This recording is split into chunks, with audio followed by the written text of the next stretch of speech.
Estamos de volta no Antenados na Geral, estamos falando um pouco sobre destino, sorte e azar.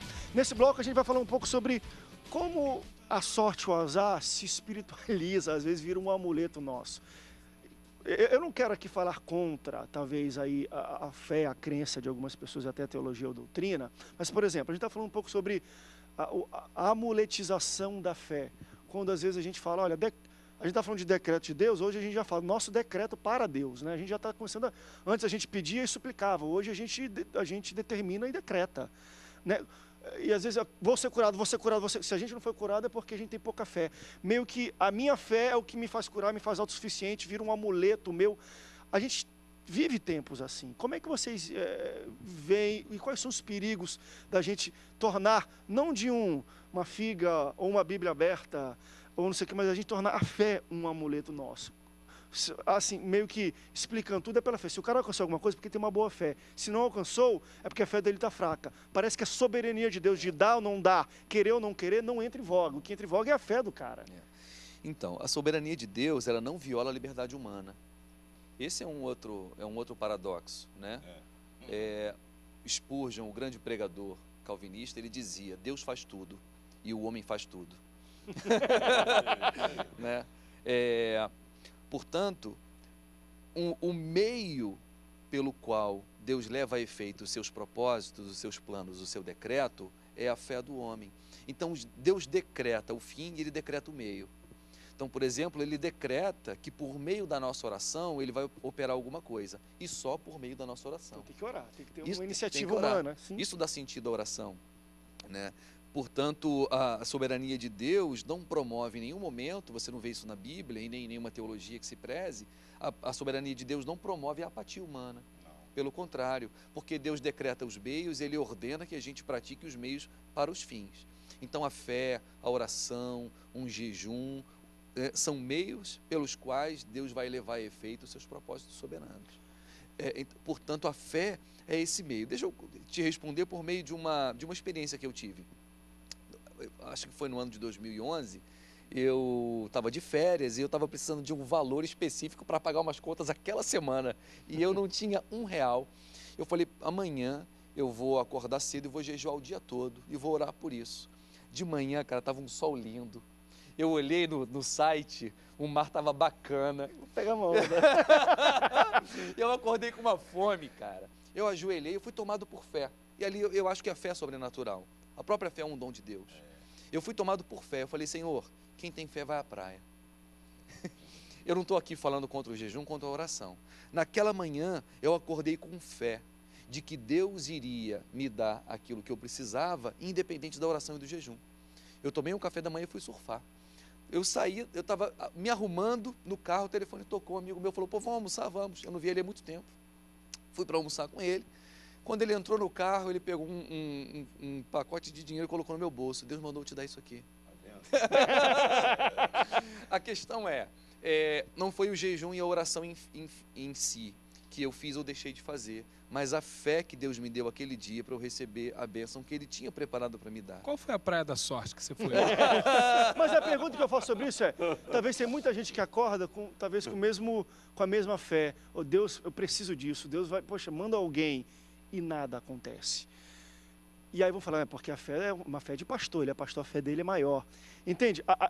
Às vezes eu fico preocupado quando a fé vira o amor, porque a fé dele é mais forte, por isso que Deus mandou alguém que o abençoasse. Porque, enfim, aquilo que a gente está falando, existem situações similares com pessoas e o resultado é totalmente diferente. Um se dá muito mal, o outro se dá muito bem. Por quê? Na verdade, André, tem uma palavra que rege toda a minha vida, toda a minha estrutura. Hebreus 10, 35. Está escrito assim, não rejeite, pois, a tua confiança. O que o pastor teve foi confiança. Ele confiou naquilo que ele tinha como prática de fé. Ninguém tem um balde de fé e um copo de fé. Antigamente a fé era algo que a gente sentia igual perfume, cheiro bom. Hoje em dia as pessoas querem carregar a fé no bolso. Mas vamos lá, não rejeite, pois, a tua confiança. Ela tem um grande e avultado galardão. Aí vem a segunda parte. O que precisa é de paciência, para que depois de haver desfeito a vontade de Deus, alcanceis a promessa. O grande problema é, por que eu não alcancei a promessa, pastor? Fica até bem, assim, Algumas pessoas podem não entender, poxa, então o pastor foi surfar enquanto eu estava pagando um preço no monte e eu não recebi? Não, é a questão de viver a palavra. O que precisa é de paciência para que depois de haver desfeito a vontade, agora não é a minha, agora é a de Deus. Então é necessário sim ter fé, é necessário sim ter confiança, mas é necessário o meio. O apóstolo Paulo nos compara a um atleta. E o atleta, ele não para no início, porque o início ele é motivado pela linha de saída. Ele não para no final, porque no final ele é motivado pela linha de chegada. Ele para no meio. E é o meio, chamado vontade de Deus, que eu e você temos que estar. Se eu não estiver no meio, vamos voltar para o Antigo Testamento. 1 Samuel 2,30. Se me honrares, eu te honrarei. Mas se me desprezares, eu vos desprezarei. Então Deus, ele já começou dizendo, olha, o princípio de honra começa com a confiança que você tem em mim. Se você me honra, eu te honro. Você honrou a Deus. Por quê? O fato dele parar e dizer, eu tenho mais fé do que propósito, agradou a Deus. Hebreus capítulo 12, nós também que estamos rodeados de uma grande nuvem de testemunhas. Corramos, largamos todo o embaraço que estão de perto nos rodeia. Corramos a carreira que nos está proposta. Que carreira é essa? A carreira da fé. Então a fé foi maior que a confiança, a fé foi maior que o propósito. Eu costumo dizer que tem pessoas que dormem pobre e acordam rica. Por quê? Porque entendem que Deus está com ele, ponto final. Ele tem a confiança, ele tem a obediência e tem esse grande momento. Tem pessoas hoje, eu disse isso outro dia na comunidade profética Nova Aliança, as pessoas estão buscando oração forte. Olha, vai lá porque o pastor Braz é o cara. Se ele orar, então aquilo emotiva a minha fé e leva a minha fé a acreditar mais nele do que no próprio Deus. Eu estou indo lá por causa dele. Eu fui lá para ele. Eu estou pedindo a ele. Então quando ele fala, aí o camarada faz aquela oração, estilo Pai Nosso. Não gostei dessa oração não. Porque a oração tem que ser forte. Em nome de Sansão, em nome do gigante Golias, que oração é essa? E ele esquece do decreto que foi falado pelo bispo no início. O decreto de autoridade. E é isso que o pastor teve. Ele teve o decreto, ele tomou posse e ele teve fé. E isso hoje está fazendo com que as pessoas tentam alargar. Ontem eu coloquei... O que vai ter de gente faltando escola dominical para surfar esse domingo agora? Deixa eu levantar uma questão. Eu tenho 3 perguntas que eu acho muito interessantes, bem pontuais, que muda bastante, talvez, o curso do nosso debate, mas eu acho que ainda está dentro desse assunto de sorte e azar e de destino. Primeiro, e esse que eu acho que vai interessar muito dos solteiros, é o conceito que Deus fez uma mulher específica para mim. Então, eu estou para conhecer Deus, quando me criou pensando nela, e ela, embora sabia que casaria, mas a gente tem esse conceito de Deus fez uma pessoa que é só uma gêmea. Se for com outra, não vai dar certo, porque você vai ter que só vai dar certo se for com essa pessoa. O que vocês entendem sobre isso? Deus fez uma pessoa específica para a gente, ou a gente escolhe, mesmo Deus sabendo já o futuro, mas foi a gente que escolheu e ele, meu irmão, escolheu ela, amém, vou te abençoar. Como é que vocês entendem essas coisas? Deus faz tudo e o homem faz tudo. Deus escolheu a mulher com quem eu vou casar? Escolheu. Mas como é que eu vou saber disso? Nunca vou saber. A escolha foi minha. Eu escolhi a mulher com quem eu vou casar, com quem eu casei. Pensando que a escolha era minha. Você fez a sua escolha baseado no seu bom senso, nos seus critérios, e Deus estava por trás arquitetando tudo isso. De maneira que não tem como você violar nunca a vontade decretatória de Deus. Poxa, mas eu casei e meu casamento deu errado, a gente divorciou, porque eu casei fora da vontade de Deus? Não. Era do decreto de Deus que você casasse e o casamento desse errado. Ainda que isso não agradasse Deus. Volta àquela questão. Entende?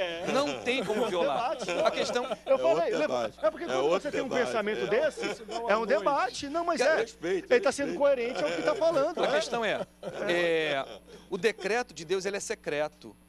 E a vontade decretatória de Deus é diferente da preceptiva. A vontade preceptiva é, não adulterarás. Então, quando você adultera, você peca. Logo, você vai ser julgado no dia do juízo por isso. A vontade decretatória, ela não vai ser um critério de julgamento. Então, eu estou debaixo de pecado porque eu escolhi a mulher errada. Não. Não, porque se Deus tinha outra para mim, eu escolhi essa. Isso não existe. Ninguém vai ser julgado por ter entrado no emprego que não estava na vontade de Deus, por ter escolhido o marido que não estava na vontade de Deus. Por quê? A vontade decretatória ela é secreta. Ninguém sabe. Pastor, Eu, eu acho que a única mulher que foi dada como essa é para você, foi Eva. Essa aí Perfeito. foi da, olha, ela é tua, não adianta, não tem outra. Você pode até olhar mas Adão aí. discordou. Ele falou, não foi eu que Olha, escolhi, foi tu que me deu. preste Até nisso, atenção. até nisso. Essa daqui é 100% tua. homem, 100% Deus, até nisso. Agora, olha só. O homem Eu discordou não e decretou posso, de Deus. eu não posso ir muito por essa linha, não sei se os amigos vão concordar comigo, mas se Deus sabia que eu ia me casar e que eu ia me separar, como é que eu vou para a igreja cantar, muda a minha vida, muda a minha sorte, eu preciso de um milagre, eu preciso de uma bênção, eu não vou desistir, sem ela eu não vou sair daqui. É complicado. Eu costumo dizer, eu vou falar uma coisa aqui, que eu falo sempre na frente da minha esposa, e para muitos pode até falar assim, poxa, ele falou, não, eu namorei muitas meninas bonitas, mas quando eu fui me casar, Feia nenhuma. né? eu não, as feias a gente não conta, as feias nem na agenda entra, mas quando eu fui me casar, eu não escolhi a mais bonita, eu escolhi aquela que supria todos os critérios que mamãe ensinou, que papai disse, aquela que era honesta, aquela que era assim, que era assado. Eu escolhi. Agora, resta saber se eu vou viver uma vida. Eu tenho 16 anos de casado, eu tenho 35 anos, 16 anos de casado. Minha filha Camila tem 17 anos, meu filho Tiago tem 9 anos. Todos apostaram que daria errado. Pastor Braz era evangelista, era obreiro na época, nem obreiro era na igreja que ele era, minha namorada era da igreja dele. Todos disseram, vai dar errado. Mas teve um que disse, vai dar certo. Quem? O próprio Deus. Mas quem acreditou nisso? Eu e minha esposa. Por quê? Nós já passamos por luta? Sim. Nós já passamos situação difícil? Já. Agora, acreditar que existe, fizeram um trabalho para acabar com o teu casamento. A Bíblia diz que nenhuma ferramenta, Isaías, nenhuma ferramenta preparada contra mim prosperará. Então, eu acredito que a bênção, ela tem início, ela tem meio e ela tem fim. Ou eu me separo da minha esposa morrendo, ou eu me separo da minha esposa pelo arrebatamento. Então, eu, particularmente, não acredito que Deus sabe que o meu casamento vai terminar e Ele permite. Mas Isaías também diz. Permite, não que seja a vontade dele, permite porque existe separação. A gente casa e separa, então, tipo assim, Deus fala assim, até pode ver, olha, vai dar errado, mas... É porque Isaías diz o seguinte, em Isaías Deus diz, eu faço a luz e crio as trevas, eu faço o bem e crio o mal, eu, o Senhor, faço todas essas coisas. Então ele faz o bem e o mal. Qualquer coisa contrária disso se chama uma heresia, é uma heresia chamada maniqueísmo. A ideia de que todo bem vem de Deus e todo mal vem do diabo. E existem duas forças opostas em luta, né? Não. Equivalente, poderes equivalentes. Exato. Então, esse debate ele começou no início da igreja, né? Quando, por exemplo, Santo Agostinho fez uma oração. Ele diz, Senhor, dá-me o que me pedes e pedes o que quiseres. Ou seja, a ideia de que eu só posso fazer alguma coisa boa se Deus me der condições de fazer. E aí teve um bispo chamado Pelágio, que começou a bater em Santo Agostinho, dizendo, olha, esse cara está falando heresia, a escolha é minha, a ação é minha, eu tenho livre-arbítrio para fazer. Enfim, Agostinho e Pelágio debateram teologicamente, Agostinho ganhou, defendendo a soberania de Deus contra a liberdade humana. Pelágio perdeu, foi excluído da igreja, quase foi assassinado por heresia, né? Portanto, o herege... Vamos rápido break, Jesus também. Vamos rápido break, porque eu quero falar um pouco sobre esse conceito. Deus escolheu, e se eu separar? A culpa foi minha? Não, foi Deus, porque Ele deixou eu casar. Como é que a gente vê isso também? Tudo é culpa de Deus? Ou também tudo é dele? Se deu certo é porque é Deus, se deu errado é porque é Deus. Onde é que está a culpa do homem e a responsabilidade dele também? Ou é 100%, como... E acho que é o que o Michel também está falando. Não é que tudo é 100% de Deus e 100% do homem. E aí é difícil da gente entender esse troço. Vamos para um rápido break, daqui a pouco a gente volta para falar sobre isso, sobre Mega Sena e também sobre horóscopo. Não sai daí, a gente volta já já.